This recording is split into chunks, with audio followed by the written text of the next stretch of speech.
The New Catacomb, by Sir Arthur Conan Doyle. "Look here, Burger," said Kennedy, "I do wish that you would confide in me." The two famous students of Roman remains sat together in Kennedy's comfortable room overlooking the Corso. The night was cold, and they had both pulled up their chairs to the unsatisfactory Italian stove, which threw out a zone of stuffiness rather than of warmth. Outside, under the bright winter stars, lay the modern Rome, the long double chain of the electric lamps and brilliantly lighted cafés, the rushing carriages, and the dense throng upon the footpaths. But inside, in the sumptuous chamber of the rich young English archæologist, there was only old Rome to be seen. Cracked and time-worn friezes hung upon the walls. Grey old busts of senators and soldiers, with their fighting heads and their hard, cruel faces, peered out from the corners. On the centre table, amidst a litter of inscriptions, fragments, and ornaments, there stood the famous reconstruction by Kennedy of the Baths of Caracalla, which excited such interest and admiration when it was exhibited in Berlin.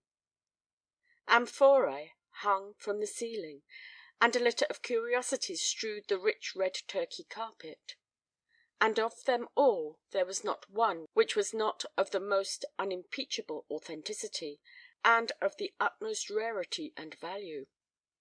For Kennedy, though little more than 30, had a European reputation in this particular branch of research, and was, moreover, provided with that long purse which either proves to be a fatal handicap to a student's energies, or, if his mind is still true to its purpose, gives him an enormous advantage in the race for fame. Kennedy had often been seduced by whim and pleasure from his studies, but his mind was an incisive one, capable of long and concentrated efforts which ended in sharp reactions of sensuous languor. His handsome face, with its high, white forehead, its aggressive nose, and its somewhat loose and sensual mouth, was a fair index of the compromise between strength and weakness in his nature. Of a very different type was his companion, Julius Burger. He came of a curious blend, a German father and an Italian mother, with the robust qualities of the North mingling strangely with the softer graces of the South. Blue Teutonic eyes lightened his sun-browned face, and above them rose a square, massive forehead, with a fringe of coarse yellow curls lying round it. His strong, firm jaw was clean-shaven, and his companion had frequently remarked how much it suggested those old Roman busts which peered out from the shadows in the corners of his chamber. Under its bluff German strength there lay always a suggestion of Italian subtlety, but the smile was so honest, and the eyes so frank, that one understood that this was only an indication of his ancestry, with no actual bearing upon his character. In age and in reputation he was on the same level as his English companion, but his life and his work had both been far more arduous. 12 years before, he had come as a poor student to Rome, and had lived ever since upon some small endowment for research which had been awarded to him by the University of Bonn. Painfully, slowly, and doggedly, with extraordinary tenacity and single-mindedness, he had climbed from rung to rung of the ladder of fame, until now he was a member of the Berlin Academy, and there was every reason to believe that he would shortly be promoted to the chair of the greatest of German universities. But the singleness of purpose which had brought him to the same high level as the rich and brilliant Englishman had caused him, in everything outside their work, to stand infinitely below him. He had never found a pause in his studies in which to cultivate the social graces. It was only when he spoke of his own subject that his face was filled with life and soul. At other times he was silent and embarrassed, too conscious of his own limitations in larger subjects, and impatient of that small talk which is the conventional refuge of those who have no thoughts to express. and yet for some years there had been an acquaintanceship which appeared to be slowly ripening into a friendship between these two very different rivals. The base and origin of this lay in the fact that in their own studies each was the only one of the younger men who had knowledge and enthusiasm enough to properly appreciate the other. Their common interests and pursuits had brought them together, and each had been attracted by the other's knowledge. And then, gradually, something had been added to this. Kennedy had been amused by the frankness and simplicity of his rival, while Burger, in turn, had been fascinated by the brilliancy and vivacity which had made Kennedy such a favourite in Roman society. I say had, because just at the moment the young Englishman was somewhat under a cloud.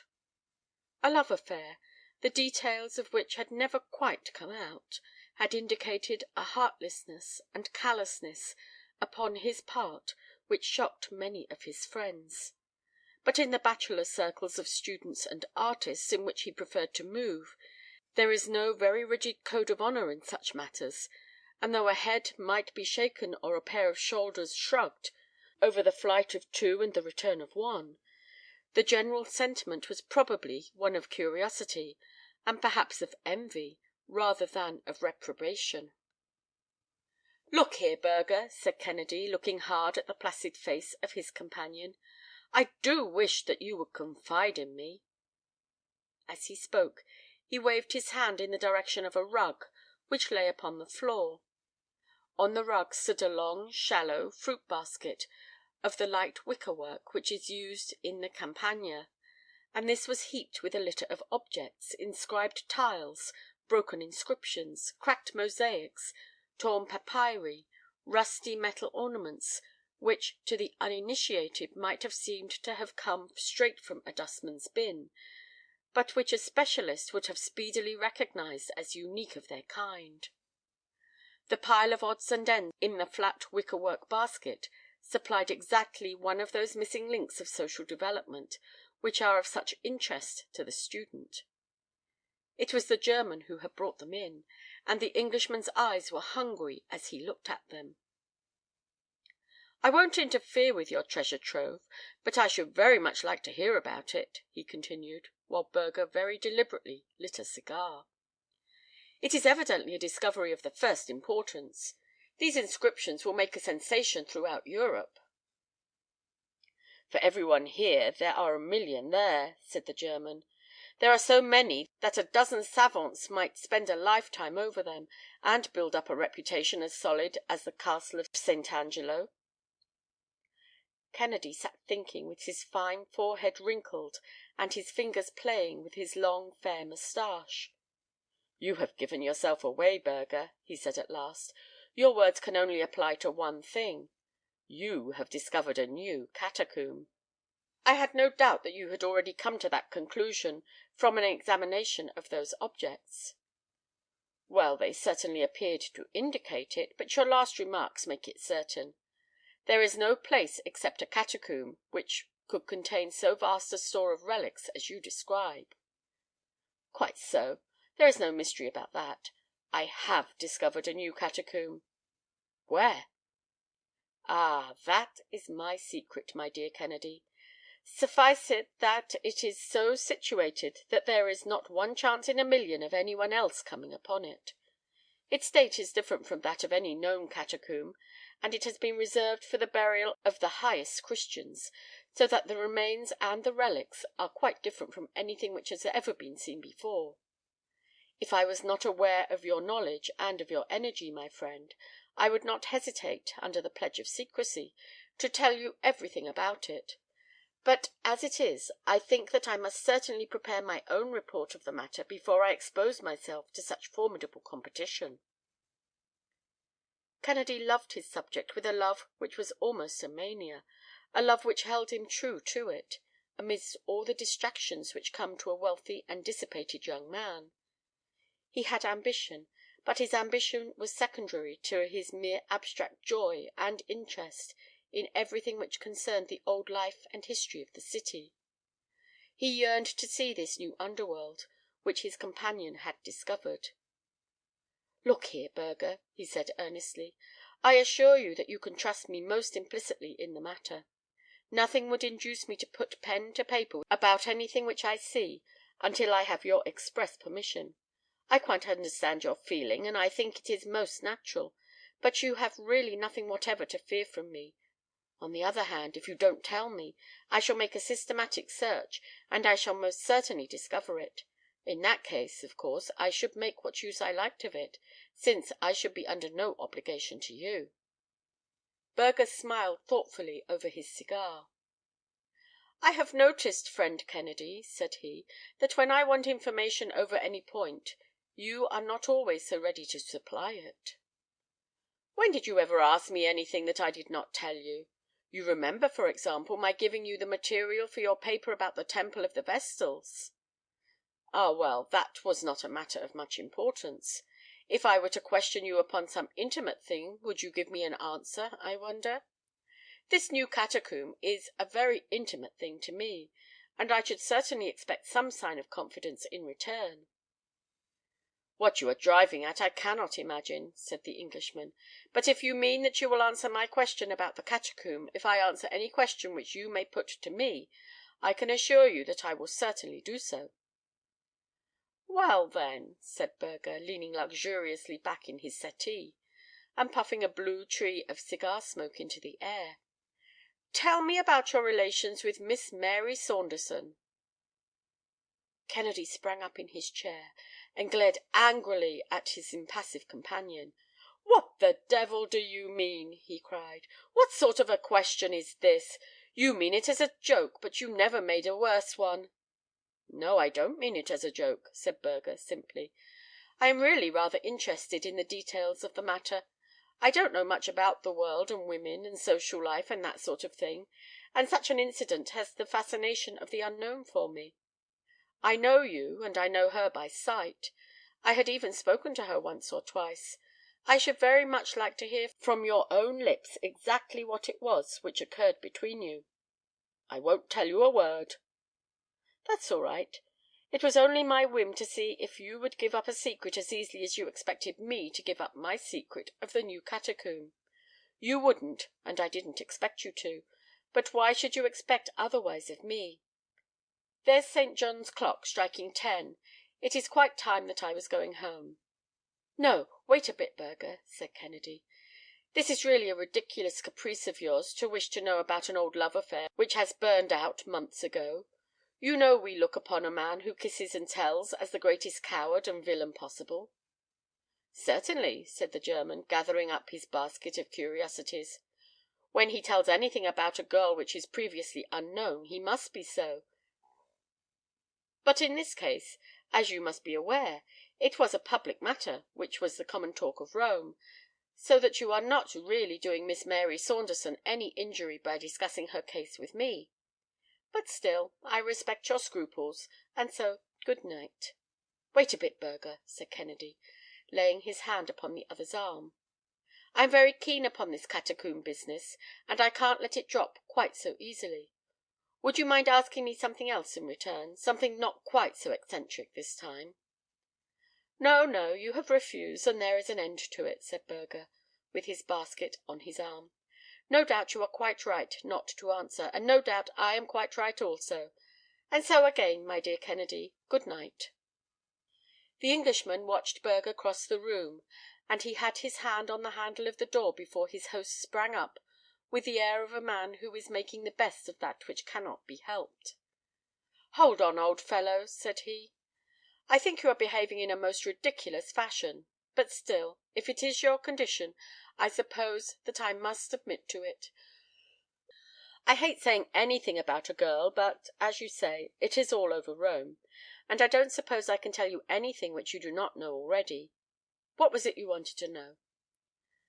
The German came back to the stove, and, laying down his basket, he sank into his chair once more. "May I have another cigar?" said he. "Thank you very much. I never smoke when I work, but I enjoy a chat much more when I am under the influence of tobacco. Now, as regards this young lady with whom you had this little adventure, what in the world has become of her?" "She is at home with her own people." "Oh, really? In England?" "Yes." "What part of England? London?" "No, Twickenham." "You must excuse my curiosity, my dear Kennedy, and you must put it down to my ignorance of the world. No doubt it is quite a simple thing to persuade a young lady to go off with you for 3 weeks or so, and then to hand her over to her own family at—what did you call the place?" "Twickenham." "Quite so, at Twickenham. But it is something so entirely outside my own experience that I cannot even imagine how you set about it. For example, if you had loved this girl, your love could hardly disappear in 3 weeks, so I presume that you could not have loved her at all. But if you did not love her, why should you make this great scandal which has damaged you and ruined her?" Kennedy looked moodily into the red eye of the stove. "That's a logical way of looking at it, certainly," said he. "Love is a big word, and it represents a good many different shades of feeling. I liked her, and—well, you say you've seen her. You know how charming she could look. But still I am willing to admit, looking back, that I could never have really loved her." "Then, my dear Kennedy, why did you do it?" "The adventure of the thing had a great deal to do with it." "What! You are so fond of adventures." "Where would the variety of life be without them? It was for an adventure that I first began to pay my attentions to her. I've chased a good deal of game in my time, but there's no chase like that of a pretty woman. There was the piquant difficulty of it also, for as she was the companion of Lady Emily Rood, it was almost impossible to see her alone. On the top of all the other obstacles which attracted me, I learned from her own lips very early in the proceedings that she was engaged." "Mein Gott! To whom?" "She mentioned no names." "I do not think any one knows that. So that made the adventure more alluring, did it?" "Well, it did certainly give a spice to it. Don't you think so?" "I tell you that I am most ignorant about these things." "My dear fellow, you can remember that the apple you stole from your neighbour's tree was always sweeter than that which fell from your own. And then I found that she cared for me." "What, at once?" "Oh, no, it took about 3 months of sapping and mining, but at last I won her over. She understood that my judicial separation from my wife made it impossible for me to do the right thing by her, but she came all the same, and we had a delightful time as long as it lasted." "But how about the other man?" Kennedy shrugged his shoulders. "I suppose it is the survival of the fittest," said he. "If he had been the better man, she would not have deserted him. Let's drop the subject, for I have had enough of it." "Only one other thing. How did you get rid of her in 3 weeks?" "Well, we had both cooled down a bit, you understand. She absolutely refused, under any circumstances, to come back to face the people she had known in Rome. Now, of course, Rome is necessary to me, and I was already pining to be back at my work, so there was one obvious cause of separation. Then, again, her old father turned up at the hotel in London, and there was a scene, and the whole thing became so unpleasant that really, though I missed her dreadfully at first, I was very glad to slip out of it. Now I rely on you not to repeat anything of what I have said." "My dear Kennedy, I should not dream of repeating it. But all that you say interests me very much, for it gives me an insight into your way of looking at things, which is entirely different from mine, for I have seen so little of life. And now you want to know about my new catacomb. There's no use my trying to describe it, for you would never find it by that. There is only one thing, and that is for me to take you there." "That would be splendid." "When would you like to come?" "The sooner the better. I am all impatience to see it." "Well, it is a beautiful night, though a trifle cold. Suppose we start in an hour. We must be very careful to keep the matter to ourselves. If any one saw us hunting in couples, they would suspect that there was something going on." "We can't be too cautious," said Kennedy. "Is it far?" "Some miles." "Not too far to walk?" "Oh, no, we could walk there easily." "We had better do so, then. A cabman's suspicions would be aroused if he dropped us both at some lonely spot in the dead of the night." "Quite so. I think it will be best for us to meet at the gate of the Appian Way at midnight. I must go back to my lodgings for the matches and candles and things." "All right, Burger. I think it is very kind of you to let me into this secret, and I promise you that I will write nothing about it until you have published your report. Good-bye for the present. You will find me at the gate at 12." The cold, clear air was filled with the musical chimes from that city of clocks as Burger, wrapped in an Italian overcoat, with a lantern hanging from his hand, walked up to the rendezvous. Kennedy stepped out of the shadows to meet him. "You are ardent in work as well as in love," said the German, laughing. "Yes, I have been waiting here for nearly half an hour." "I hope you left no clue as to where we were going." "Not such a fool. By Jove, I am chilled to the bone. Come on, Burger, let us warm ourselves by a spurt of hard walking." Their footsteps sounded loud and crisp upon the rough stone paving of the disappointing road which is all that is left of the most famous highway in the world. A peasant or two going home from the wine shop, and a few carts of country produce coming up to Rome, were the only things which they met. They swung along, with the huge tombs looming up through the darkness upon each side of them, until they had come as far as the catacombs of St. Callistus, and saw against a rising moon the great circular bastion of Cecilia Metella in front of them. Then Burger stopped with his hand to his side. "Your legs are longer than mine, and you are more accustomed to walking," said he, laughing. "I think that the place where we turn off is somewhere here. Yes, this is it, round the corner of the trattoria. Now, it is a very narrow path, so perhaps I had better go in front and you can follow." He had lit his lantern, and by its light they were enabled to follow a narrow and devious track which wound across the marshes of the Campagna. The great aqueduct of old Rome lay like a monstrous caterpillar across the moonlit landscape, and their road led them under one of its huge arches, and past the circle of crumbling bricks which marks the old arena.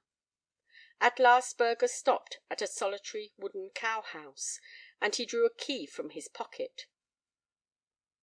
"Surely your catacomb is not inside a house?" cried Kennedy. "The entrance to it is. That is just the safeguard which we have against any one else discovering it." "Does the proprietor know of it?" "Not he. He had found one or two objects which made me almost certain that his house was built on the entrance to such a place, so I rented it from him, and did my excavations for myself. Come in, and shut the door behind you." It was a long, empty building, with the mangers of cows along one wall. Burger put his lantern down on the ground, and shaded its light in all directions save one by draping his overcoat round it. "It might excite remark if anyone saw a light in this lonely place," said he. "Just help me to move this boarding." The flooring was loose in the corner, and plank by plank the two savants raised it and leaned it against the wall. Below there was a square aperture and a stair of old stone steps which led away down to the bowels of the earth. "Be careful!" cried Burger, as Kennedy, in his impatience, hurried down them. "It is a perfect rabbit's warren below, and if you were once to lose your way there, the chances would be 100 to 1 against your ever coming out again. Wait until I bring the light." "How did you find your way out if it is so complicated?" "I had some narrow escapes at first, but I have gradually learned to go about. There is a certain system to it, but it is one which a lost man, if he were in the dark, could not possibly find out. Even now I always spin out a ball of string behind me when I am going far into the catacomb. You can see for yourself that it is difficult, but every one of these passages divides and subdivides a dozen times before you go 100 yards." They had descended some 20 feet from the level of the byre, and they were standing now in a square chamber cut out of the soft tufa. The lantern cast a flickering light, bright below and dim above, over the cracked brown walls. In every direction were the black openings of passages which radiated from this common centre. "I want you to follow me closely, my friend," said Burger. "Do not loiter to look at anything upon the way, for the place to which I will take you contains all that you can see, and more. It will save time for us to go there direct." He led the way down one of the corridors, and the Englishman followed closely at his heels. Every now and then the passage bifurcated, But Burger was evidently following some secret marks of his own, for he neither stopped nor hesitated. Everywhere along the walls, packed like the berths upon an emigrant ship, lay the Christians of old Rome. The yellow light flickered over the shrivelled features of the mummies, and gleamed upon rounded skulls and long white arm bones crossed over fleshless chests. And everywhere as he passed, Kennedy looked with wistful eyes upon inscriptions, funeral vessels, pictures, vestments, utensils, all laying as pious hands had placed them so many centuries ago.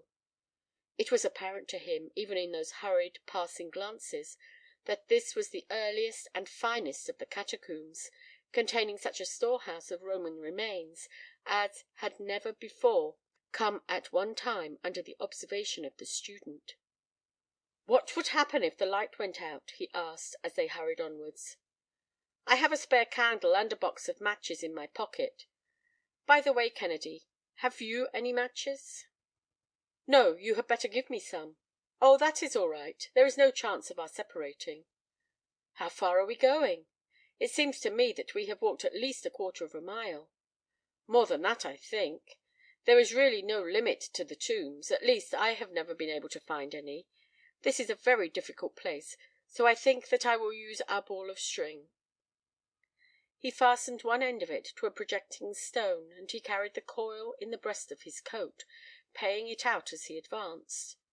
Kennedy saw that it was no unnecessary precaution, for the passages had become more complex and tortuous than ever, with a perfect network of intersecting corridors. But these all ended in one large circular hall, with a square pedestal of tufa topped with a slab of marble at one end of it. "By Jove!" cried Kennedy in an ecstasy, as Burger swung his lantern over the marble. "It is a Christian altar, probably the first one in existence. Here is the little consecration cross cut upon the corner of it. No doubt this circular space was used as a church." "Precisely," said Burger. "If I had more time, I should like to show you all the bodies which are buried in these niches upon the walls, for they are the early popes and bishops of the church, with their mitres, their croziers, and full canonicals. Go over to that one and look at it." Kennedy went across and stared at the ghastly head which lay loosely on the shredded and mouldering mitre. "This is most interesting," said he, and his voice seemed to boom against the concave vault. "As far as my experience goes, it is unique. Bring the lantern over, Burger, for I want to see them all." But the German had strolled away and was standing in the middle of a yellow circle of light at the other side of the hall. "Do you know how many wrong turnings there are between this and the stairs?" he asked. "There are over 2,000. No doubt it was one of the means of protection which the Christians adopted. The odds are 2,000 to 1 against a man getting out, even if he had a light. But if he were in the dark it would, of course, be far more difficult." "So I should think." "And the darkness is something dreadful. I tried it once for an experiment. Let us try it again." He stooped to the lantern, and in an instant it was as if an invisible hand was squeezed tightly over each of Kennedy's eyes. Never had he known what such darkness was. It seemed to press upon him and to smother him.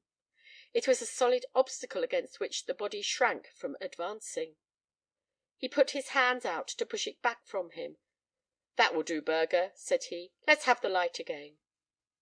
But his companion began to laugh, and in that circular room the sound seemed to come from every side at once. "You seem uneasy, friend Kennedy," said he. "Go on, man, light the candle," said Kennedy impatiently. "It is very strange, Kennedy, but I could not in the least tell by the sound in which direction you stand. Could you tell where I am?" "No, you seem to be on every side of me." "If it were not for this string which I hold in my hand, I should not have a notion which way to go." "I dare say not. Strike a light, man, and have an end of this nonsense." "Well, Kennedy, there are two things which I understand that you are very fond of. The one is an adventure, and the other is an obstacle to surmount. The adventure must be the finding of your way out of this catacomb. The obstacle will be the darkness and the 2,000 wrong turns which make the way a little difficult to find. But you need not hurry, for you have plenty of time, and when you halt for a rest now and then, I should like you just to think of Miss Mary Saunderson, and whether you treated her quite fairly." "You devil! What do you mean?" roared Kennedy. He was running about in little circles, and clasping at the solid blackness with both hands.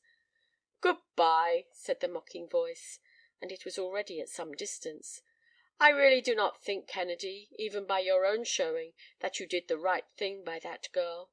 There was only one little thing which you appeared not to know, and I can supply it. Miss Saunderson was engaged to a poor ungainly devil of a student, and his name was Julius Burger." There was a rustle somewhere, the vague sound of a foot striking a stone, and then there fell silence upon that old Christian church, a stagnant, heavy silence which closed round Kennedy, and shut him in like water round a drowning man. Some 2 months afterwards the following paragraph made the round of the European press: "One of the most interesting discoveries of recent years is that of the new Catacomb in Rome, which lies some distance to the east of the well–known vaults of St. Calixtus. The finding of this important burial–place, which is exceeding rich in most interesting early Christian remains, is due to the energy and sagacity of Dr. Julius Burger, the young German specialist, who is rapidly taking the first place as an authority upon ancient Rome. Although the first to publish his discovery, it appears that a less fortunate adventurer had anticipated Dr. Burger. Some months ago, Mr. Kennedy, the well–known English student, disappeared suddenly from his rooms in the Corso, and it was conjectured that his association with a recent scandal had driven him to leave Rome. It appears now that he had in reality fallen a victim to that fervid love of archæology which had raised him to a distinguished place among living students. His body was discovered in the heart of the new catacomb, and it was evident from the condition of his feet and boots that he had tramped for days through the tortuous corridors which made these subterranean tombs so dangerous to explorers. The deceased gentleman had, with inexplicable rashness, made his way into this labyrinth without, as far as can be discovered, taking with him either candles or matches, so that his sad fate was the natural result of his own temerity. What makes the matter more painful is that Dr. Julius Burger was an intimate friend of the deceased. His joy at the extraordinary find which he has been so fortunate as to make has been greatly marred by the terrible fate of his comrade and fellow–worker. End of The New Catacomb, by Sir Arthur Conan Doyle.